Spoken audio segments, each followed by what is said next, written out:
નમસ્કાર, આપ જોઈ રહ્યા છો નેશન પ્લસ ન્યૂઝ. હું છું આપની સાથે હિરલ પંડ્યા. વડોદરા શહેરમાં નશાના કારોબારીઓ સામે પોલીસે લાલ આંખ કરી છે. શહેરના પાણીગેટ વિસ્તારમાં આવેલા રાજા રાણી તળાવ પાસે ગાંજાનું ગેરકાયદેસર વેચાણ કરતા એક ઈસમને પોલીસે રંગે હાથ ઝડપી પાડ્યો છે.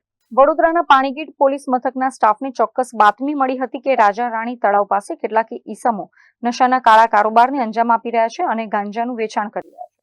આ બાતમીના આધારે પોલીસે વોચ ગોઠવીને ચોક્કસ લોકેશન પર દરોડો પાડ્યો હતો. આ સફળ રેડ દરમિયાન પોલીસને સ્થળ પરથી 502 ગ્રામ વનસ્પતિજન્ય માદક પદાર્થ ગાંજો મળી આવ્યો હતો, જેને પોલીસે કાયદેસર રીતે જપ્ત કરી લીધો છે. પોલીસે આ કેસમાં મુખ્ય આરોપી આફતાબ ઉર્ફે લાલ બંદર મલેકની ઘટના સ્થળેથી જ ધરપકડ કરી લીધી છે. જોકે પોલીસની રેડ પડતાની સાથે જ તેનો સાગરીત અને અન્ય આરોપી દાનિશ ત્યાંથી ભાગવામાં સફળ રહ્યો હતો.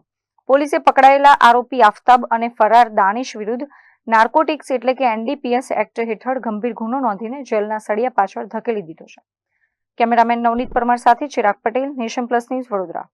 સમાચારોનો સતત અપડેટ મેળવવા માટે અમારી નેશન પ્લસ ન્યૂઝની યુટ્યુબ ચેનલને સબસ્ક્રાઇબ કરો, બેલ આઇકન દબાવો અને જોડાયેલા રહો ફેસબુક, ઇન્સ્ટાગ્રામ અને ટ્વિટર પર.